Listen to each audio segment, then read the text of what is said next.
Gandhiji Congress president ആയത് എപ്പോൾ? ഉത്തരം 1924 ബെൽഗാം സമ്മേളനത്തിൽ. ഉത്തരം 1924 ബെൽഗാം സമ്മേളനത്തിൽ.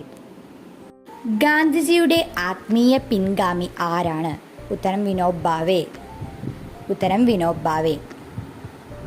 ഗാന്ധിജിയുടെ പ്രൈവറ്റ് സെക്രട്ടറി ആരാണ്? ഉത്തരം മഹാദേവ് ദേശായി. ഉത്തരം മഹാദേവ് ദേശായി. ഗാന്ധിജി ആരംഭിച്ച വാരികകൾ ഏതെല്ലാം? ഉത്തരം യങ് ഇന്ത്യ, നവജീവൻ. ഉത്തരം യങ് ഇന്ത്യ, നവജീവൻ. ഗാന്ധിജി ആരംഭിച്ച പത്രങ്ങൾ ഏതെല്ലാം? ഉത്തരം ഇന്ത്യൻ ഒപ്പീനിയൻ, ദക്ഷിണാഫ്രിക്ക, 1903. രണ്ടാമത്തത് ഹരിജൻ, ഇംഗ്ലീഷ്. ഇന്ത്യൻ ഒപ്പീനിയൻ രണ്ടാമത്തത്.